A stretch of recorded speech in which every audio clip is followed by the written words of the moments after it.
Hey everyone and welcome, I'm Matt from Chaparral Motorsports, and today we're going to check out the all-new Mobius wrist brace.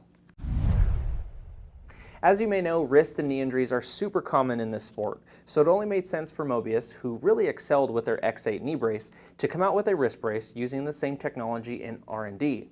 So this is a brace that can be worn on either side. It's universal as far as the fit goes. You can wear it on your left or your right. There are two sizes available, small, medium, and medium large. There's also a sizing guide, and you can find that on our site, chapmoto.com. If you have any questions regarding the measurements or fitment, leave them down below in the comment section.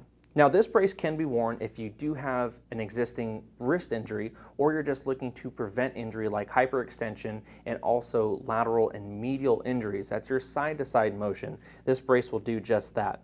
So if we just take a look at the structure of this, you have this top plate here. This is called the ulna shell. You also have the smaller portion here. This is the metacarpal shell. That's going to protect all the small bones in the top of your hand. In the back here, this may look familiar to you. This is the tendon back plate. This is what's going to distribute even tension and give you better fitment, prevent migration, and also alleviate any kind of pressure points and make the brace more comfortable so that you don't even feel that it's even there. Of course, you do have some supporting Velcro straps. This here is a neoprene glove, so it's very comfortable. It won't absorb moisture, and you just put your finger through the middle portion here of that loop. And I'll show you how to fit the brace up. First, what you want to do is undo the Velcro portion, kind of leave that in there just like so. And then this yellow button, this is the cable tension button. You want to go ahead and pull that back and then pull down on the tendon back plate. That'll give you enough room to get your hand in there. So go ahead and just slip your hand through the brace, put your middle finger through the loop here, get that in place. And then what you want to do is just get this nice and snug with the cable tension adjustment. Get it nice and snug, and I'll show you what to look out for as far as fitment goes. You may have to kind of adjust it a little bit so that it's nice and even. So just like that, go ahead and get your Velcro strap all nice and dialed in. And this is very comfortable, but what I want you to pay attention to as far as fitment goes, I actually need it one more click up as far as the adjustment goes, but you want to have a gap between the tendon backplate and the ulna shell. So I would actually need to go up to the larger EVA foam pad that they provide in the box. And it looks just like this. It's very simple to install. You have 4 snaps. This is actually the 7.5 millimeter EVA foam pad. What's stock on this here is the 5 mil. So I'm going to go ahead and just take this off because I want you to see how it's supposed to fit. But now that we got that out of the way and you know what to look out for, just keep that in mind when you do put the brace on. So the tendon back plate, 4 snaps, comes off just like that. Set this to the side.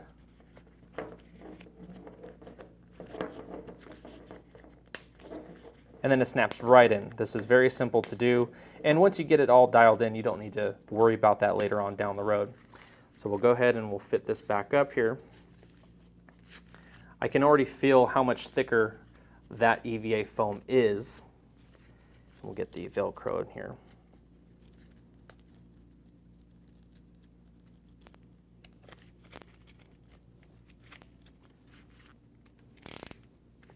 So as you see it tightening up, you can already see the gap that I have with the cable adjustment. So this is, I would say this is acceptable. You do want to make sure though you have that gap because you don't want it to bottom out. If it's still bottoming out with the extended pad, that 7.5 millimeter pad, then you want to go down to a smaller brace, that small medium size in this case. But this feels pretty good. And then you can adjust the lockout up here on the top of that metacarpal shell. You have a 2 millimeter hex wrench that they provide in the box as well to do this, and you have the adjustment of 10 to 70 degrees. So that's just going to pretty much allow you to pinpoint where you want your wrist to stop. It's going to be up to you. You're going to have to play around with it and feel comfortable with the brace to determine where you need it to stop. A really unique thing with the Mobius wrist brace is that it has a little bit of tension in the spring up here on the top of the metacarpal shell and the ulna shell. So as you're going through the rough sections, it's actually going to absorb some of that shock, and it's going to work as a suspension almost, I'm going to say.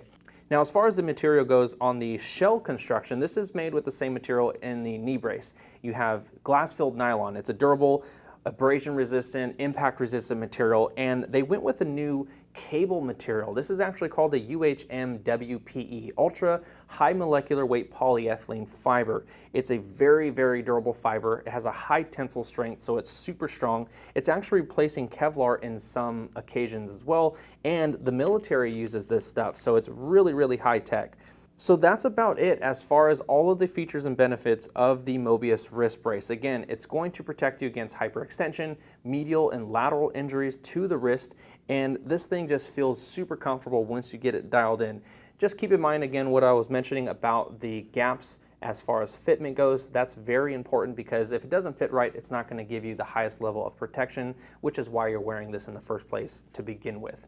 So there it is, the all-new Mobius wrist brace, available now at shapmoto.com. For more information, you can visit us at shapmoto.com. Visit the product page. You can click the information card on your screen. You can click the link down below. Of course, if you have any questions, leave them in the comment section and we'll definitely get to them for you. Thank you so much for watching. I'm Matt. We'll see you next time.